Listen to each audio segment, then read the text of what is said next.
Class 9-এ আমাদের ওই ছেদক উপপাদ্য যেগুলো রয়েছে তার মধ্যে প্রয়োগ অ্যানুয়াল পরীক্ষায় 100% গ্যারান্টেড কোশ্চেন থাকবে। সেকেন্ড ইউনিট পরীক্ষায় কোশ্চেন থাকবে। গোটা 5 প্রয়োগ করানো হবে, একটি প্রয়োগ পরীক্ষা কমন পাবে। অবজেক্টিভগুলো করানো হবে, পরীক্ষা কমন পাবে। অর্থাৎ পরীক্ষায় কমন পাবো, সেকেন্ড ইউনিট পরীক্ষা কমন পাবো, অ্যানুয়াল পরীক্ষা কমন পাবো, সেই অনুসারে প্রিপারেশন চলছে। কোশ্চেন কি? ABCD trapezium. ট্রাপিজিয়াম কি? যে চতুর্ভুজের এক জোড়া বিপরীত বাহু সমান্তরাল। যে চতুর্ভুজের এক জোড়া বিপরীত বাহু সমান্তরাল, কেবল এক জোড়া বিপরীত বাহু সমান্তরাল। এরকম একটা চতুর্ভুজ বানালাম, এই দুটো বাহু সমান্তরাল,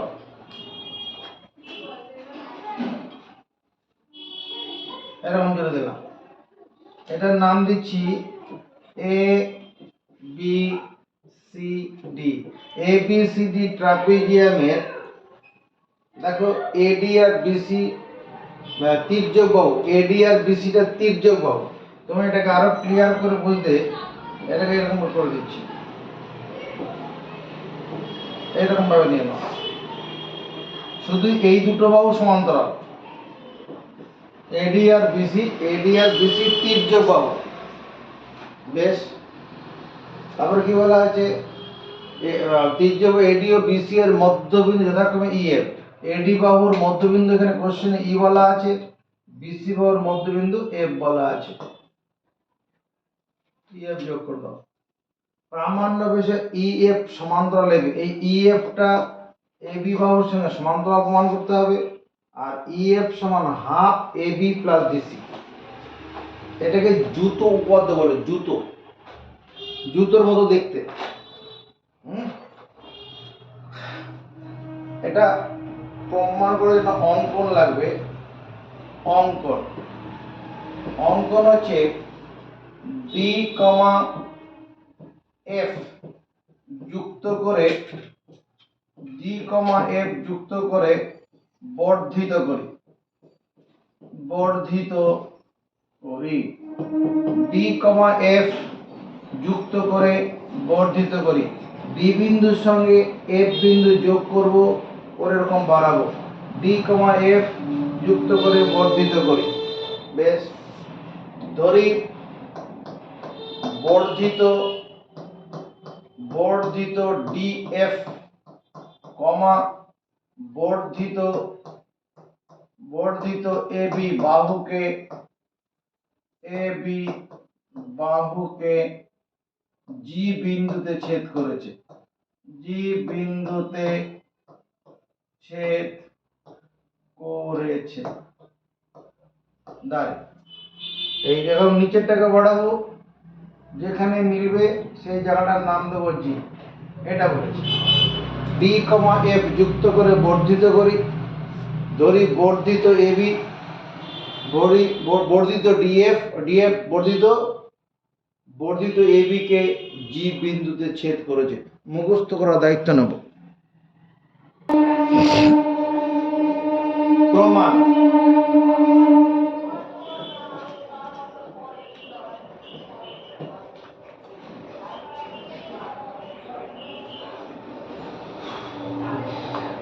প্রমাণ দেখো, আমরা এই যে ত্রিভুজটা আছে, এই ত্রিভুজটার নাম কি? ডিএফসি। আর এই ত্রিভুজটার নাম কি যেটা কাটা দিলাম? এই ত্রিভুজটার নাম কি? Chandan Pal from Baidyabari. F D G. এই দুটো ত্রিভুজকে সর্বসম প্রমাণ করো। বোর্ডের দিকে নজর রাখো। ত্রিভুজ ডি এফ সি এবং ত্রিভুজ এফ বি জি এস। 1 নম্বর, কোণ ডি এফ সি সমান তোমার কি এই যে কোণটা আছে, এই কোণটার সঙ্গে কে সমান? এই কোণটা সমান। এই কোণটার নাম কি?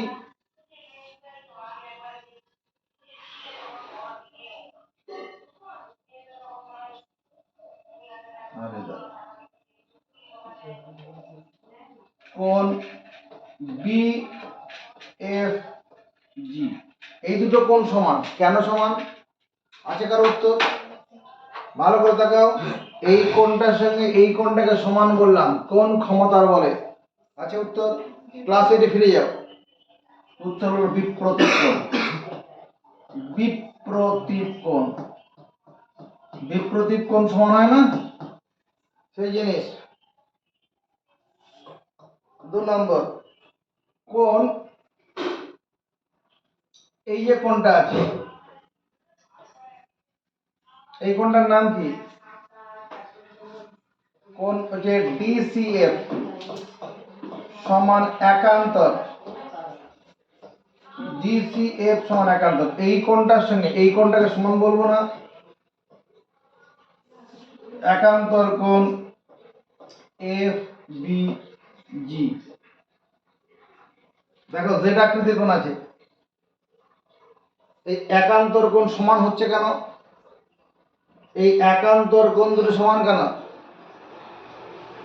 একান্তর কোণ সমান এই কারণেই, তাকাও এখানে ব্র্যাকেটে লিখতে হবে, যেহেতু ডিসি সমান্তরাল এজি, এই ডিসির সঙ্গে এজি সমান্তরাল, এবিসিডি ট্রাপিজিয়াম, এবিসিডি ট্রাপিজিয়ামের এডি আর বিসি এই দুটো তির্যক বাহু, তাহলে বাকি দুটো অবশ্যই সমান্তরাল। ট্রাপিজিয়ামের এক জোড়া বিপরীত বাহু সমান্তরাল হয়, যেহেতু এডি আর বিসি তির্যক বলা আছে, তাহলে এই দুটো কি সমান্তরাল। সমান্তরাল হলো, তাহলে ডিসি সমান্তরাল, এখানে এই যে না বললো ডিসি সমান্তরাল এবি করে দিই, ডিসি সমান্তরাল এবি, ডিসি সমান্তরাল এবি এবং এস বিসি ভেদক, বিসি ভেদক। দুটি সমান্তরাল সরল রেখাংশকে কোন সরল রেখাংশ ছেদ করলে একান্তর কোণ সমান হবে। এটা বিজি ঠিকই ছিল, এজি ঠিকই ছিল, এজি এজি থাক, এজি মানে এটা সমান্তরাল, এটা বিসিটা ভেদক, তাহলে ভেদকের বিপরীত জেড আকৃতির কোণ একান্তর কোণ সমান। 3 নম্বর, সিএফ সিএফ বাহু সমান অনুরূপ অনুরূপ বিএফ বাহু। সিএফ বাহু সমান অনুরূপ বিএফ বাহু। এই যে সিএফ বাহুটা আছে, নজর রাখো, এই যে সিএফ বাহুটা আছে এর সঙ্গে এই বিএফ বাহুটা সমান। কেন? যেহেতু মানে কল্পনা অনুসারে লিখে দাও বা প্রশ্ন অনুসারে, প্রশ্নানুসারে, প্রশ্নতে আছে না বিসি বাহুর মধ্যবিন্দু এফ, বিসি বাহুর মধ্যবিন্দু যে এডি ও বিসি বাহুর মধ্যবিন্দু ই এবং এফ, এবি বাহুর মধ্যবিন্দু ই আর বিসি বাহুর মধ্যবিন্দু এফ। এটা অনুরূপ লিখলাম কেন? এই যে বাহুটা আছে সিএফ, এই দুটো কোণের কমন বাহু, এই দুটো কোণের কমন সাধারণ বাহু, আর এই দুটো কোণের কমন বাহু হচ্ছে বিএফ। যদি দুটো ত্রিভুজের দুটি কোণ আর একটি বাহুর সঙ্গে অপর ত্রিভুজের দুটি কোণ অনুরূপ একটি বাহু সমান হয়, ত্রিভুজ দুটি হয় সর্বসম। যদি দুটি ত্রিভুজের দুটি কোণ মানে দুটি করে কোণ এবং অনুরূপ একটি বাহু সমান হয়, অনুরূপ, তাহলে ত্রিভুজ দুটি হয় সর্বসম। অতএব এখানে আমরা বলবো ত্রিভুজ ডিএফসি সর্বসম ত্রিভুজ এফ বি জি। এইটুকু মুখস্থ করব। এটা কেন করব? যে প্রথম ত্রিভুজের দুটি কোণ একটি বাহুর সঙ্গে দ্বিতীয় ত্রিভুজের দুটি কোণ অনুরূপ একটি বাহু সমান হয়েছে, অতএব ত্রিভুজ দুটি সর্বসম। প্রশ্নানুসারে তাহলে ত্রিভুজ ডি, তাহলে প্রথম ত্রিভুজের তিনটি বাহু, প্রথম ত্রিভুজের দুটি কোণ একটি বাহুর সঙ্গে দ্বিতীয় ত্রিভুজের দুটি কোণ অনুরূপ একটি বাহু সমান। অনুরূপ বাহু কেন? এই যে দুটো কোণ আছে, এই কোণটা, এই কোণটা আর এই কোণটা, এই দুটো কোণের কমন বাহু হচ্ছে এটা, এই কমন বাহুটা, আবার এখানে এই কোণটা আর এই কোণটা এর কমন বাহু হচ্ছে এটা, এই কমন বাহুগুলো সমান। সেই জন্য অনুরূপ বাহু। তার দুটি ত্রিভুজ সর্বসম হলে কি হয়? সমান কোণের বিপরীত বাহু সমান হয়। চালাও মুখস্থ। দুটি ত্রিভুজ সর্বসম হলে সমান কোণের বিপরীত বাহু সমান হয়। বিপরীত মানে সামনে, সমান কোণের বিপরীত বাহু সমান। তাহলে অতএব আমরা এটা লিখতে পারবো না, ওর কি লিখতে হবে স্যার? ডিসি সমান বিজি। দেখো তো লেখা যাবে কিনা? হ্যাঁ যাবে। এই যে ডিসি মানে কি? এই কোণটার বিপরীত বাহু হচ্ছে ডিসি। এই কোণটার সঙ্গে এই কোণটা সমান, তার বিপরীত বাহু হচ্ছে এফ বিজি। সমান কোণের বিপরীত বাহু বিপ্রতীপ কোণ, তো এই দুটো কোণ তো বিপ্রতীপ কোণ। সমান কোণের বিপরীত বাহু সমান। দুটি ত্রিভুজ সর্বসম হলে কি হয়? সমান কোণের বিপরীত বাহু সমান। ডিসি সমান বিজি, বিপ্রতীপ কোণের বিপরীত বাহু সমান হয়ে গেল। এটাকে 1 নম্বর দিলাম। এবং আর কি হবে?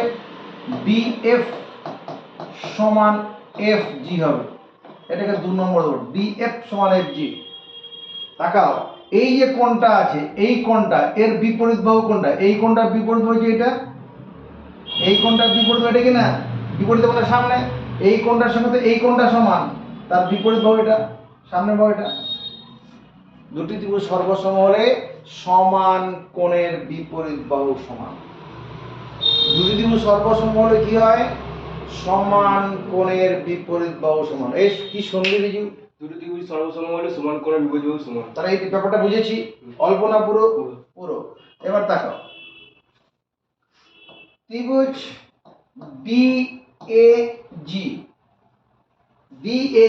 ডিএজি ত্রিভুজ কোনটা? তাকানোর জন্য বড় দিক নজর রাখতে হবে, যেটাকে ক্রস করছি।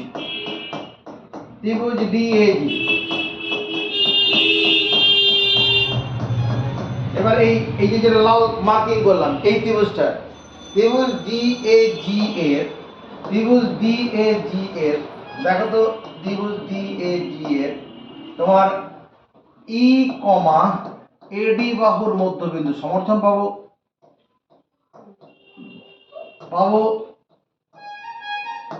না বলছো? কেন পাবো? কোথায় লেখা আছে? দেখতে পাচ্ছিস না? আছে প্রশ্নতে, প্রশ্ন অনুসারে,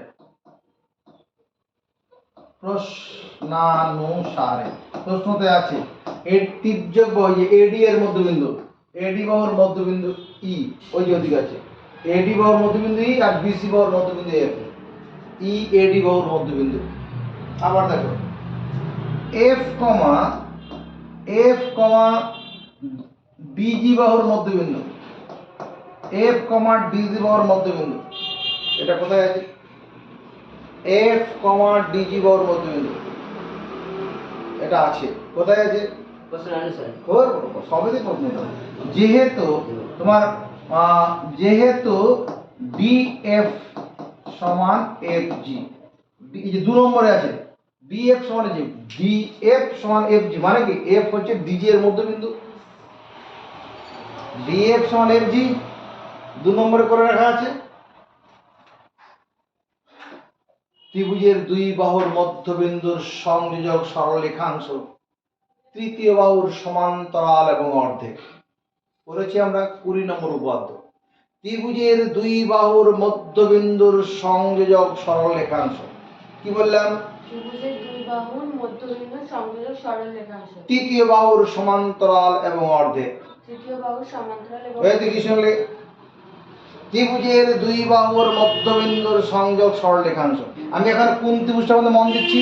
যেখানে লাল ক্রস করে দেওয়া আছে, এই ত্রিভুজটা লাল ক্রস মার্কিং করা আছে। 2 বাহুর এডি বাহুর মধ্যবিন্দু হচ্ছে, এডি বাহুর মধ্যবিন্দু ই, আর ডিজি বাহুর মধ্যবিন্দু কি? এফ। তাহলে এই ইএফটা কি? ইএফটা 2 বাহুর মধ্যবিন্দুর সংযোগ রেখাংশ। অতএব ইএফটা কি? 2 বাহুর মধ্যবিন্দুর সংযোগ রেখাংশ, তৃতীয় বাহুর সমান্তরাল এবং অর্ধেক। এখানে তৃতীয় বাহু কোনটা? তৃতীয় বাহু হচ্ছে এজি।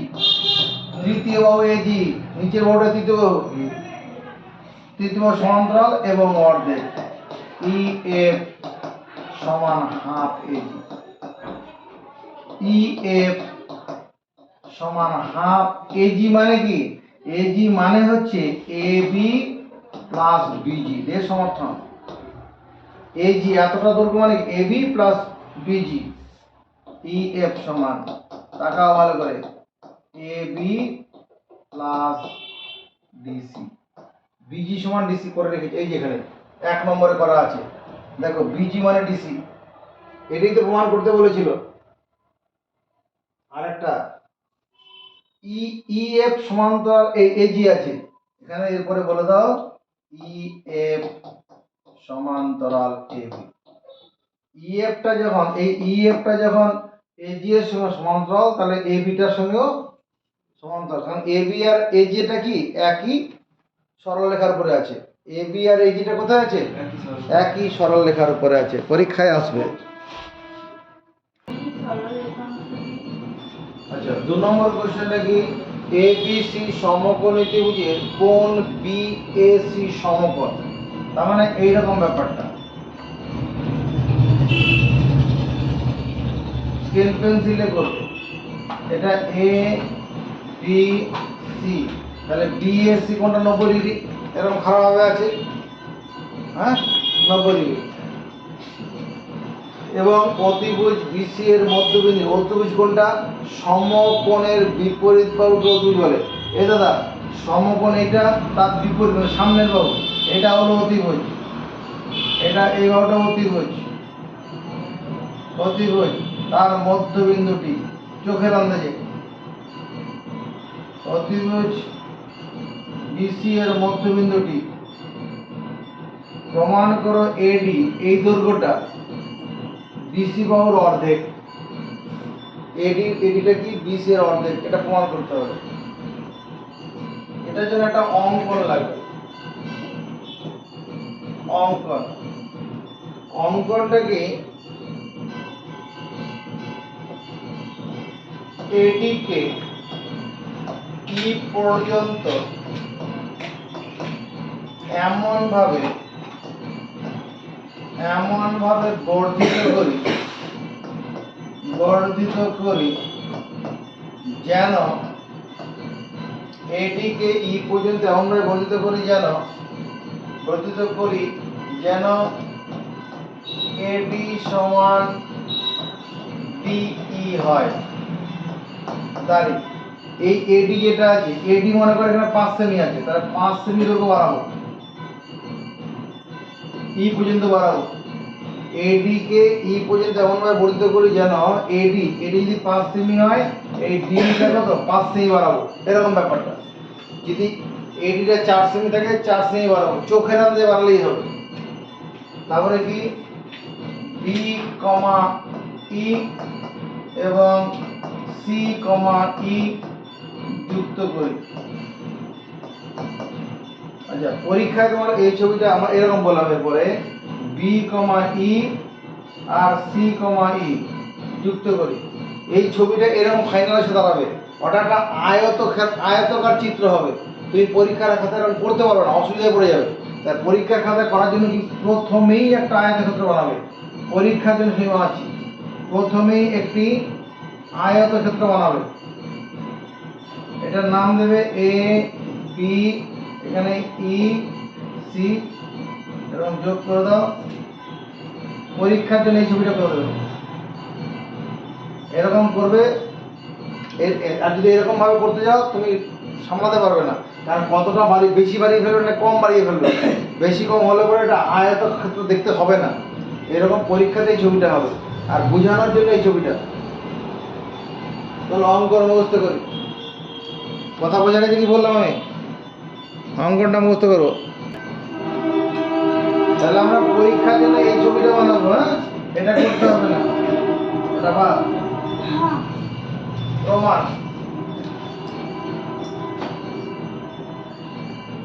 প্রমাণ, প্রমাণটা কি করছি দেখো,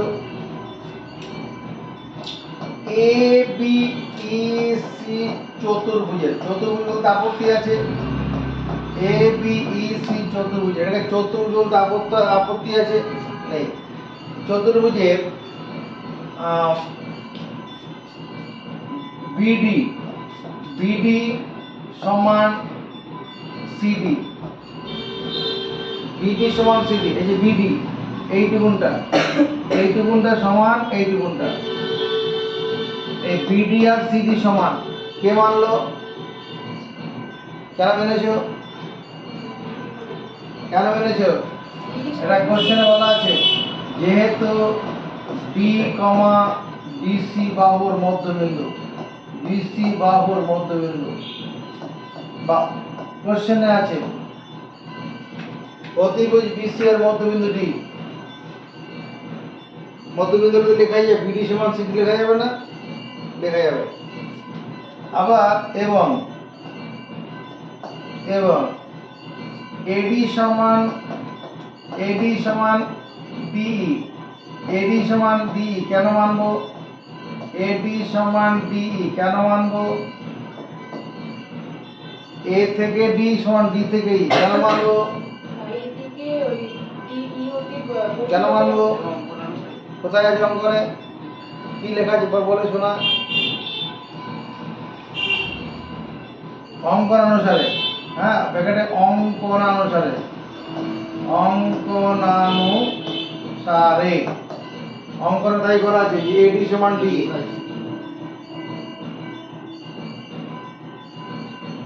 একটু তাকাও তো, এই যে বিডি সমান সিডি তার মানে কি বিসি কর্ণটা সমদ্বিখণ্ডিত হয়েছে ডি বিন্দু দ্বারা। এডি সমান ডি, এটা মানে এডি সমান ডি মানে কি এই কর্ণটা ডি বিন্দু দ্বারা সমদ্বিখণ্ডিত হয়েছে। আমরা 19 নম্বর উপপাদ্যে পড়ে এসেছি, এই ক্লাস 9 19 নম্বর উপপাদ্য, যে চতুর্ভুজের কর্ণদ্বয় পরস্পরকে সমদ্বিখণ্ডিত করে সেই চতুর্ভুজটি হয় সামান্তরিক। যে চতুর্ভুজের কর্ণদ্বয় পরস্পরকে সমদ্বিখণ্ডিত করে সেই চতুর্ভুজটি হয় সামান্তরিক। কি বললাম? যে চতুর্ভুজের কর্ণদ্বয় পরস্পরকে সমদ্বিখণ্ডিত করে সেই চতুর্ভুজটি হয় সামান্তরিক। এটা হলো না? অতএব এখানে আমরা বলবো এ বি ই সি চতুর্ভুজটি হলো একটি সামান্তরিক। যে চতুর্ভুজের কর্ণদ্বয় পরস্পরকে সমদ্বিখণ্ডিত করে, যে চতুর্ভুজের কর্ণদ্বয় পরস্পরকে সমদ্বিখণ্ডিত করে সেই চতুর্ভুজটি হলো একটি সামান্তরিক।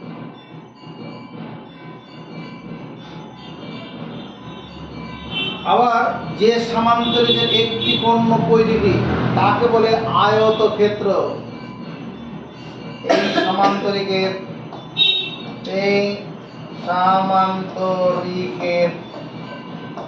কোণ বিএসি সমান 90 ডিগ্রি। সমর্থন আছে? বিএসি কোণটা তো সমকোণ 90 ডিগ্রি। অতএব এ বি ই সি হলো একটি আয়তক্ষেত্র। যে যে সামান্তরিকের একটি কোণ 90 ডিগ্রি তাকে বলে আয়তক্ষেত্র। যে সামান্তরিকের একটি কোণ 90 ডিগ্রি তাকে বলে আয়তক্ষেত্র। আয়তক্ষেত্রের কর্ণদ্বয়ের দৈর্ঘ্য সমান, আয়তক্ষেত্রের কর্ণদ্বয়ের দৈর্ঘ্য সমান। অতএব কর্ণ এই সমান কর্ণ বিসি, আয়তক্ষেত্রের কর্ণদ্বয়ের দৈর্ঘ্য সমান। কি শুনলি? জোরে রেকর্ড করো। Time up. ওই নবমিতা কি শুনেছে? দৈর্ঘ্য সমান। এবার দেখো এই যে দৈর্ঘ্যটা আছে এইটাকে আমরা কি লিখতে পারি? এডি প্লাস ডিই সমান বিসি লিখতে পারি, কোনো আপত্তি নেই। এ থেকে ই এই দৈর্ঘ্যটাকে এডি প্লাস ডি লিখতে পারি। পুরি ডি এর বদলে এবার কি লিখতে পারি? ডি এর বদলে এডি লিখবো। কেন লিখবো? ডি এর বদলে এডি কেন লিখবো? অঙ্কনানুসারে। দেখো অঙ্কন তাই করেছি, অঙ্কনানুসারে অঙ্কন তাই করা আছে না? ডি সমান এডি আছে না? ওর এই এক্স প্লাস এক্স মানে কত? তাহলে এডি প্লাস এডি মানে কত? কত? 2AD 2AD 2AD সমান BC। এখানে AD এর সঙ্গে BC দুইটা কিভাবে আছে? গুণন আকারে আছে। AD এর সঙ্গে দুইটা গুণন আকার আছে, তাহলে AD equal to half BC। এটাই তো কোশ্চেন ছিল। যাদের ক্লাস 9-এ পড়ছো, এই প্রয়োগগুলো অ্যানুয়ালে আসবে, অবজেক্টিভের পরে করানো হবে, আরও প্রয়োগ করানো হবে। পারলে পরে চ্যানেলটা সাবস্ক্রাইব করে নিও, উপকারে লাগবে। কি কোশ্চেন হলো? ত্রিভুজ এবিসি এর এডি মধ্যমার মধ্যবিন্দু ই। মধ্যমা একটা নতুন শব্দ এলো। মধ্যমা কাকে বলে? মধ্যমা, ত্রিভুজের মধ্যমা, ত্রিভুজের মধ্যমা। মনে করো এইরকম একটা ত্রিভুজ আছে, মনে করতে দোষ নেই। এই ত্রিভুজটার নাম দিচ্ছি মনে করো পি কিউ আর। এখানে এই কিউ আর বাহু, দেখো তো এই জায়গাটা ঠিক মধ্যবিন্দু বলে মনে হচ্ছে চোখের আন্দাজে। এটা মনে করো এস। এস বিন্দুটা কি? কিউ আর বাহুর মধ্যবিন্দু। এসটা কি? এস কমা কিউ আর বাহুর মধ্যবিন্দু।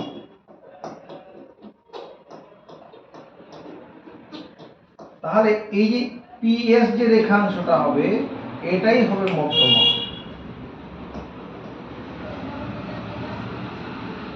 সংজ্ঞাটা কি হবে? ত্রিভুজের কোন শীর্ষবিন্দুর সঙ্গে, ত্রিভুজের কোন শীর্ষবিন্দুর সঙ্গে, কোন শীর্ষবিন্দুর সঙ্গে, ত্রিভুজের কোন শীর্ষবিন্দুর সঙ্গে তার বিপরীত বাহু, বিপরীত মানে সামনে, বিপরীত বাহু মধ্যবিন্দুর, মধ্যবিন্দুর সংযোজক সরল রেখাংশকে, সরল রেখাংশকে বলে মধ্যমা। ত্রিভুজের কোন শীর্ষবিন্দুর সঙ্গে তার বিপরীত মানে ঠিক তার সামনে বা ওর মধ্যবিন্দুর সংযোগ সরলরেখাংশকে বলে ত্রিভুজের মধ্যমা। ব্যাপারটা বোঝা গেছে? এখানে চলে আসি। ত্রিভুজ এবিসি, এরকম ত্রিভুজ বানাও, স্কেল পেন্সিলে কাজ করবে। এ বি সি, ত্রিভুজ এবিসি এর এডি মধ্যমা। তাহলে এ বিন্দুর সঙ্গে তার ঠিক বিপরীত বাহুর মধ্যবিন্দু যোগ করতে হবে, এডি মধ্যমা হয়ে গেল। এটা হলো এডি মধ্যমা। যে সমর্থন এডি মধ্যমার মধ্যবিন্দু ই, তাহলে এই মধ্যমার আর মধ্যবিন্দু, এটা হচ্ছে এডি মধ্যমার মধ্যবিন্দু। এডি মধ্যমার চোখের আন্দাজে মধ্যবিন্দু। যেমন আমাদের নাভিটা আমাদের মধ্যবিন্দু, নাভিটা আমাদের দেহের মধ্যবিন্দু।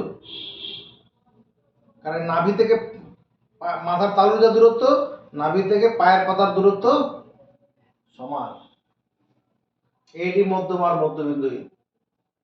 তারপরে কি লিখছে? বর্ধিত বিই, এই বিটাকে বাড়ানো হবে।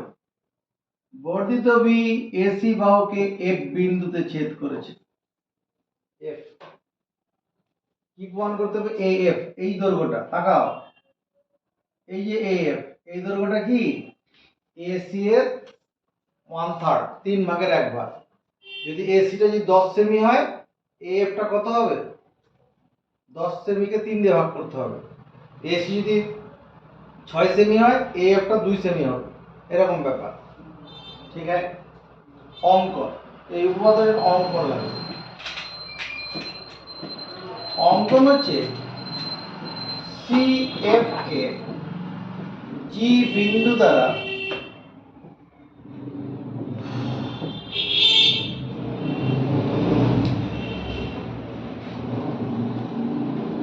সিএফ কে জি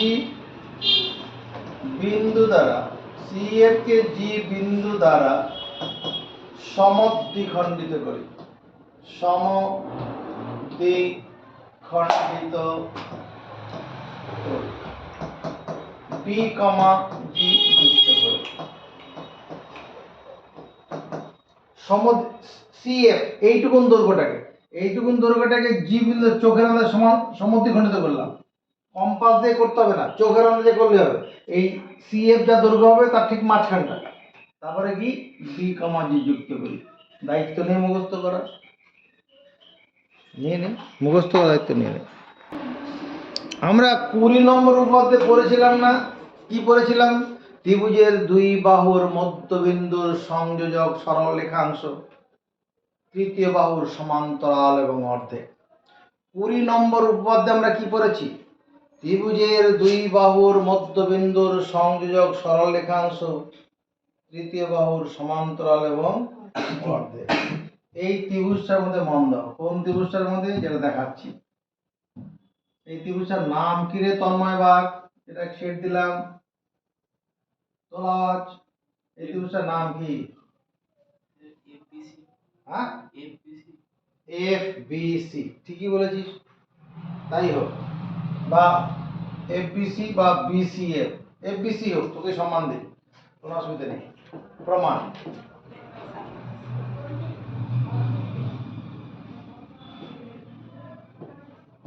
প্রমাণ। ত্রিভুজ এফ বি সি এর ইজু ভাই ডি কমা বিসি বাহুর মধ্যবিন্দু সমর্থন পাবো। কেন পাবো? ডি কমা বিসি বাহুর মধ্যে কেন সমর্থন পাবো? পাবো সমর্থন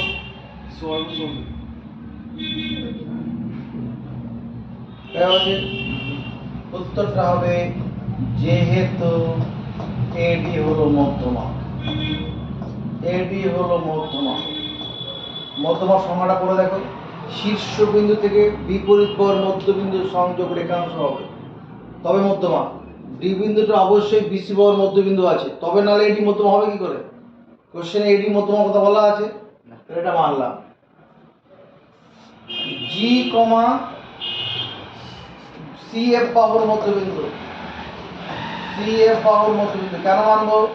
সি কমা জি কমা সিএফ বাহুর মধ্যবিন্দু কেন মানবো? আছে রাজস্মিতা মানার কোনো জায়গা আছে? নেই। অঙ্কনানুসার দেখো, অঙ্কনটা দেখে দেখো, অঙ্কনানুসারে অঙ্কন এভাবে করা আছে। জি বিন্দু দ্বারা সিএফ কে সমদ্বিখণ্ডিত করি, সিএফ কে জি বিন্দু দ্বারা সমদ্বিখণ্ডিত করি। সমদ্বিখণ্ডিত সমান দুটি খণ্ডে ভাগ করি তো, মধ্যবিন্দু। তাহলে এই ডিটা কি? ওরে দাদা ডিটা কি? ডিটা হলো বিসি বাহুর মধ্যবিন্দু। জিটা কি? সিএফ বাহুর মধ্যবিন্দু। ওরে ডিজিটা কি? ডিজিটা কি? দুই বাহুর মধ্যবিন্দুর সংযোজক সরলরেখাংশ। ভুলভাল বলছি? এখানে ডিজিটা দুই বাহুর মধ্যবিন্দুর সংযোগ সরলরেখাংশ, তাহলে এখানে তৃতীয় বাহু কোনটা? এই বিএফ বাহুটা তৃতীয় বাহু হবে। দেখ, তৃতীয় বাহু কে এই বিএফ, বিএফ বাহুটা তৃতীয় বাহু হবে না? তাহলে আমরা 20 নম্বর উপপাদ্যে কি করেছি? ত্রিভুজের দুই বাহুর মধ্যবিন্দু সংযোগ সরলরেখাংশ তৃতীয় বাহুর সমান্তরাল এবং অর্ধেক। তাহলে অতএব এখানে আমরা কি বলবো? ডিজি সমান্তরাল বিএফ। আরেকটা হবে ডিজি সমান হাফ বিএফ, ওটা দরকার পড়বে না, ওই জন্য লিখবো না। আরেকটা কি হবে? আরেকটা হবে এই ডিজি সমান হাফ বিএফ। এটা আমার দরকার হবে না বলে আমি লিখবো না, শুধু এটা লিখলেই হবে। নজর পড়ে দিয়ে থাকো, ডিজি সমান্তরাল বিএফ। কে কে মানলো? কে মানলো? মানলো না? মানবে। 20 নম্বর উপপাদ্য, ত্রিভুজের দুই বাহুর মধ্যবিন্দুর সংযোজক সরলরেখাংশ তৃতীয় বাহুর সমান্তরাল এবং অর্ধেক। এখানে এই বিএফ বাহুটা তৃতীয় বাহু, মানতে অসুবিধা হচ্ছে? বিসিটা প্রথম বাহু, সিএফটা দ্বিতীয় বাহু, তাহলে দুই বাহুর মধ্যবিন্দু যে ডিজি, দুই বাহুর মধ্যবিন্দু সংযোগ রেখাংশ মানে ডিজি, তৃতীয় বাহুর সমান্তরাল এবং অর্ধেক। আমার সমান্তরালটা এখানে দরকার পড়বে, অর্ধেকটা লাগবে না। চলে আসে এখানে দেখো ডিজি বিজি সমান্তরাল ইএফ আছে, বিএফ আছে। এরপরে যদি আমি বলি এই ডিজি এটা সমান্তরাল ইএফ, মানব না? এই ডিজির সঙ্গে ইএফটা সমান্তরাল, মানবো কি না?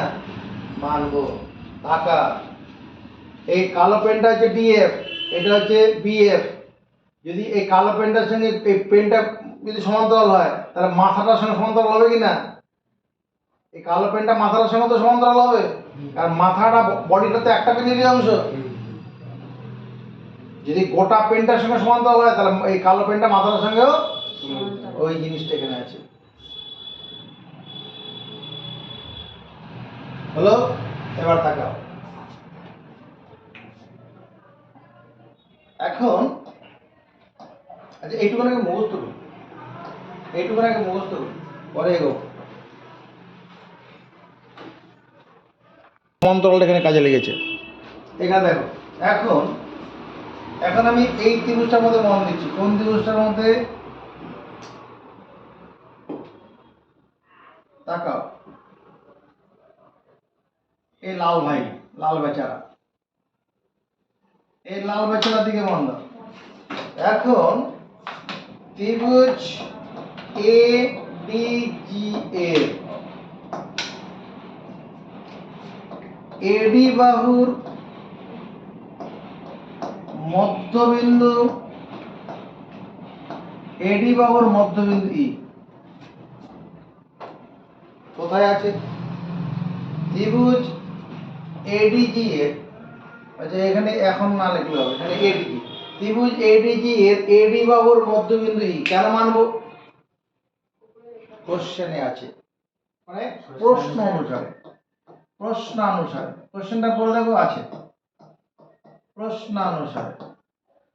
ত্রিভুজ এডিজি এর এডি বাহুর মধ্যবিন্দু ই প্রশ্নানুসারে।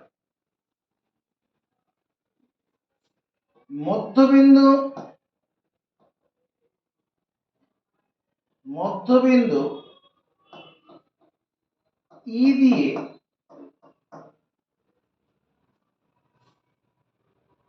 মধ্যবিন্দু ই দিয়ে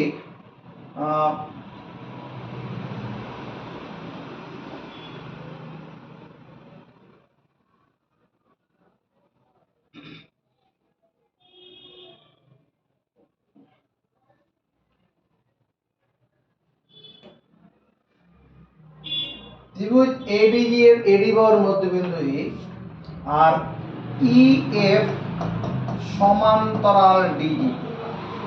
ইএফ সমান্তরাল ডিজি কি এখানে প্রমাণিত, এটা প্রমাণিত, প্রমাণিত। আমরা পড়েছি 21 নম্বর পদ্ম, ত্রিভুজের কোন এক বাহুর মধ্যবিন্দু দিয়ে দ্বিতীয় বাহুর সমান্তরাল সরলরেখা তৃতীয় বাহুকে সমদ্বিখণ্ডিত করে। যদি এই লাল ত্রিভুজটার মধ্যে আমি এই বাহুটাকে প্রথম বাহু মনে করি, এটাকে যদি দ্বিতীয় বাহু মনে করি, এটা তৃতীয় বাহু। ত্রিভুজের কোন এক বাহুর মধ্যবিন্দুতে এডি বাহু, এডিজি, তোমার এই ত্রিভুজটার মধ্যে এখন মনটা আছে, এডি বাহুর মধ্যবিন্দু ই দিয়ে এখানে ইএফ সমান্তরাল ডিজি মানে কি? ত্রিভুজের এক বাহুর মধ্যবিন্দুতে দ্বিতীয় বাহু সমান্তরাল সরলরেখা, তাহলে তৃতীয় বাহুকে কি করবে? এফ বিন্দু ছেদ করেছে। এখানে ত্রিভুজ এডিজি এর এডি বাহুর মধ্যবিন্দু ই, ইএফ সমান্তরাল ডিজি। অতএব তুমি বলবে কি এফ কমা এজি বাহুর মধ্যবিন্দু, এজি বাহুর মধ্যবিন্দু। অর্থাৎ অর্থাৎ লিখবো আমরা কি এ এফ সমান এফ জি। কেন করছি? 21 নম্বর উপপাদ্যে পড়েছি ত্রিভুজের কোন এক বাহুর মধ্যবিন্দু দিয়ে দ্বিতীয় বাহুর সমান্তরাল সরলরেখা তৃতীয় বাহুকে সমদ্বিখণ্ডিত করে। ত্রিভুজের কোন এক বাহুর মধ্যে, কোন ত্রিভুজটার মধ্যে মনে আছে আমার? এডিজি, এডি বাহুর মধ্যবিন্দু দিয়ে, ই হচ্ছে এডি বাহুর মধ্যবিন্দু, একমত? এডি বাহুটাকে প্রথম বাহু মনে করো, প্রথম মধ্যবিন্দু দিয়ে দ্বিতীয় বাহুর সমান্তরাল সরলরেখা এরকম, তা তৃতীয় বাহুকে কি করবে? সমদ্বিখণ্ডিত করবে। এফ বিন্দুটা কি হবে? এজি এর মধ্যবিন্দু হবে, এটাই লিখেছি। এফ সমান এফ জি, এটাকে নাম্বারিং করলাম 2। আরেকটা এই যে অঙ্কন কথা করেছিলাম, ও অঙ্কনানুসারে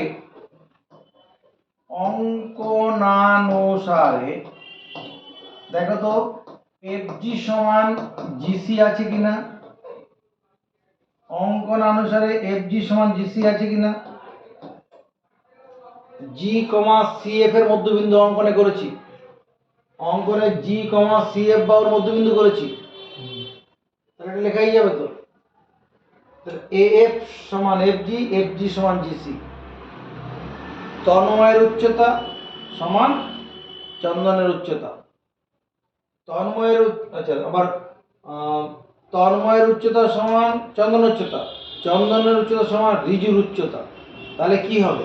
তন্ময়ের উচ্চতা সমান চন্দনের উচ্চতা সমান ঋজুর উচ্চতা, বলা যাবে কি না? তাহলে 1 এবং 2 তুলনা করে পাই, 1 এবং 2 তুলনা করে পাই এএফ সমান এফজি সমান জিসি। তিনজন এএফ সমান এফজি, আবার এফজি সমান জিসি আছে, তিনটা পরস্পর সমান। এএফ এটা সমান 1/3 AF plus FG plus GC. যেহেতু তিনটা পরস্পর সমান, তাই এই প্রথমটা সমান কি হবে? 1/3 এইটা প্লাস এটা প্লাস তিনটা পরপর যোগ করতে হবে, এটা চলে। এখানে দেখে নাও কেন হয়। মনে করো 5 = 5 = 5 আছে, তাই তো? এই যে প্রথম পাঁচটা আছে, এই পাঁচটা মানে 1/3 এই প্রথম 5 প্লাস এই পরের পাঁচটা প্লাস তারপর শেষের পাঁচটা, তাহলে 1/3 5 যোগ 5, এই 5 মানে এই পাঁচটা, এই 5 মানে এটা, আর এই 5 মানে এটা, এই তিনটা 5 যোগ করলে কত? 15। 15 সঙ্গে 5 কাটাতে 5ই হবে, ঠিকই আছে। এরকম এই তিনটা পরস্পর সমান, তাহলে এফ সমান কি 1/3 এইটা প্লাস এটা প্লাস এটা। দেখো তো এই তিনটা যোগফল কত? কোশ্চেনে কি বলছে? AF plus AF plus FG plus GC, এই তিনটা যোগফল কত? এসি। কত হচ্ছে রে চন্দন? বলো এসি। এসি বলো বুঝতে পারছি না, মুখস্থ করার দায়িত্ব নেবো।